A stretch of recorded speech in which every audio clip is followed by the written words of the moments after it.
Generally, the normal buildings are constructed with reinforced concrete pillars, reinforced concrete beams, slabs, and reinforced concrete foundation, and etc.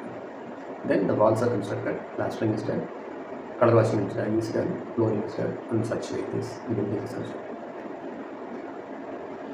The RCC pillars, beams, and etc. are the main thing which gives the 100% stability to the building. So the size of the pillar, size of the column, size of the beams, and the reinforcement, that is steel rods required to be used in that, should be arrived properly. This should not be done as per the experience given by this building constructing people.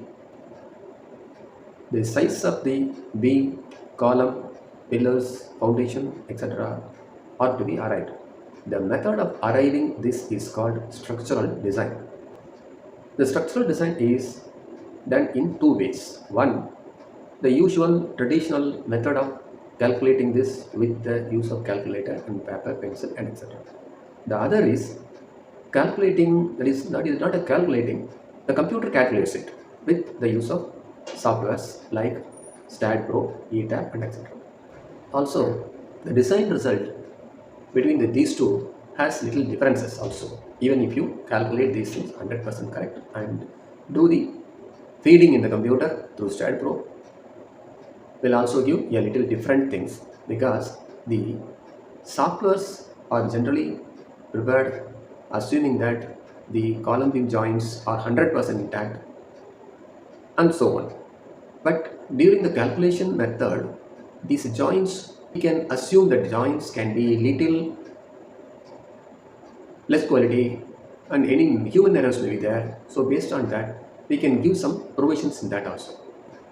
After designing in both ways, we can take a decision of using the structural sizes and reinforcement based on the general observation and site conditions also. The manual method of structural design consists of two parts. One part is analysis, that is, calculating the bending moment, shear force, and direct loads at every point of the structure. That is called analysis. Another is design, that is, using the results of analysis and using the IS codes, the size of the beam and reinforcements are arrived. That is called design side. I am going to give a video with a title called Video 1, Video 2, or Lecture 1, Lecture 2, or Tutorial 1, Tutorial 2 in continuously, which gives a simple and reliable procedure to design a structure, a framed structure. Some of the clips of construction stages described in photos. These are the sample design result. This may give an idea how should be the drawing to be given to the mason for the construction. These are some of the screenshots of design using STAAD Pro. The analysis part are given in tutorial 1, 2, 3, etc. The main topics are given in the serial as follows. 1. Assumptions and calculation of live load and dead load per square meter on slab. Then calculating load received by the beam, wall, calculating the load received by the beam, bar load and self weight,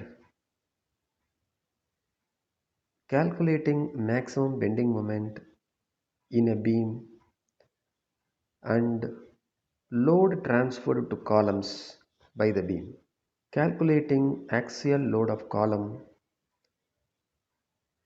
from all floors and self weight, calculation of column moment through moment distribution method, Load on footing and recap of the above analysis in short. In this, we are going to make some assumptions before commencing the design. Number one, the assumptions we are going to make. Live load is described as 250 kg per square meter to 200 kg per square meter in National Building Code of Practice in India. So now we are going to take the maximum weight, that is 250 kg per square meter. This you may take it as 2500 Newton per square meter also. For the design purpose, for the calculation simplicity, we can continue this in terms of kg and square meter till we transfer the load to the beams and etc. Next, unit weight or density of RCC concrete, that is cubic meter weight of an RCC concrete is 2500 kg per cubic meter. Unit weight of masonry, that is brick wall, density of brick wall is 2000 kg per cubic meter.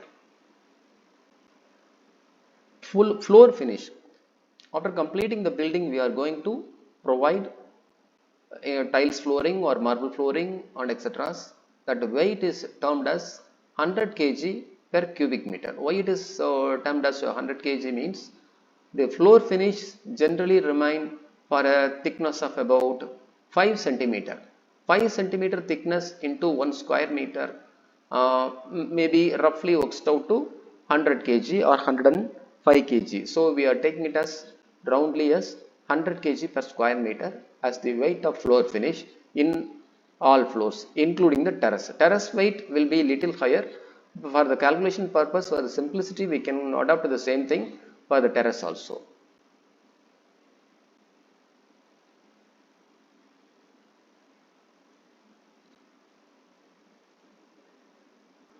Wall thickness.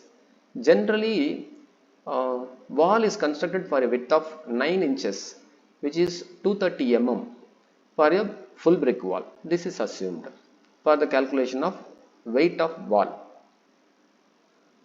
Wall thickness half brick wall is 120 mm. Normal slab thickness or depth of slab, for the calculation purpose we shall take it as 150 mm. The slab thickness is generally less at about 125 mm for simple spans with 3 meter by 3 meter spans, and it varies up to 150 mm for any slab with a span of 4.8 meter by 4.8 meter. This may go even more than this if the span is higher. For an average thickness, for the better, the safer side, we shall take it as 150 mm. Normal beam width 230 mm. Normal beam depth 450 mm. These are only assumptions for the calculation of weight only. For this purpose only, we are taking it as this much. If the beam width or beam depth varies at the time of completion of the design, if the designing engineer likes to change it from the beginning, it is there, then the economical construction can be made, but that economy will be very less, which is comparatively ignorable at the time of completion. So we can assume this as the standard width and standard depth. Normal column width 230 mm. In this, for the coastal area, definitely we should provide this as 300 mm, but non-coastal area this can be as 230 mm. So the design engineers may take this during their design. If the design is done for the coastal area, please adopt this as 300 mm. I am going to proceed it as 230 mm because this construction is done in a non-coastal area. Or Height of wall is 3 meter. Cement plastering thickness 20 mm. These are the assumptions we have made. From this we are going to calculate the loads on slabs, loads of beams, loads of wall, uh, load of column, etc. Load as assumed previously, we have taken as 250 kg per square meter. Now we are going to calculate the dead load, which is self weight of the slab. We are going to calculate this dead weight of slab per square meter. 1 meter means 1 meter square means 1 meter by 1 meter into thickness 0.15 into density 2500 kg. It is equal to 375 kg per square meter. Floor finish we have assumed as 100 kg. Totally is 475. This is taken into slab.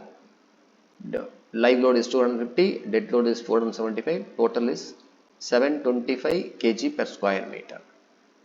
Now you may have a doubt whether we can add this both. This question may arise to you, but generally I am designing any building only added with each other. Here design for live load separately, design for the dead load separately does not make any change in the final result. So I am in my experience. So I am adding both the things put together and calculating on single design. At the completion stage we can check based on our general observation at the later stage. Then load of beams. Here the live load has gone to slab. Now we are calculating on the beam load. Beam width is 230, plastering thickness total as like this. The depth of beam we have assumed as 450 mm, which is 0.45 meter.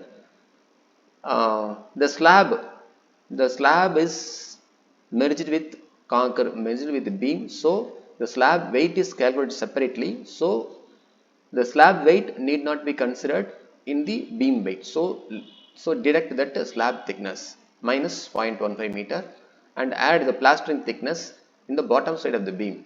So this is total 0.32 meter. So self weight of beam is self weight of beam per 1 meter we are calculating. 1 meter length into 0.27 width into 0.32 depth into 2500 kg per cubic meter density equal to 216 kg per meter. We can round it as 220 kg per meter. Then load of brick wall. The width of wall we have already taken it as 0.23 meter. Plastering thickness adding together comes out 0.27. The height is 3 meter. So for 1 meter length we are calculating as 1 meter into 0.27 into 0.3 meter height into 2000 kg per cubic meter density equal to 1620 kg per 1 meter length. Now the calculation of half brick wall. The width we have assumed as 120 mm. Plastering thickness added together, it is 0.16 meter. Height is 3 meter. So total weight is 1960 kg per 1 meter length. Then load of beam along with the weight of wall. Generally all beams are all walls are constructed over the beam only. So the load of wall plus load of beam, self weight of beam is calculated here. Self weight of beam we have already taken as calculated as 216 kg. Self weight of wall is 1620. The total is 1836. This to round it off 1840 we can assume. Load of column. The width of column is 230 meter, 230 mm. Added together with this plastering, this 0.27 meter. Similarly, depth is 0.49 meter. The weight of column per 1 meter is here calculated as 330 kg per meter. So calculate the weight of the column per one floor. The one floor height is 3 meters, so the above value into 3 meter equal to 990 kg per meter. This is rounded as 1000 kg per meter. In the next tutorial, we are going to see the calculation of part of slab which transfers the load to the adjacent beam and the load of the beam transferring to the column and the total load received by the column and transferred to the basement or footing.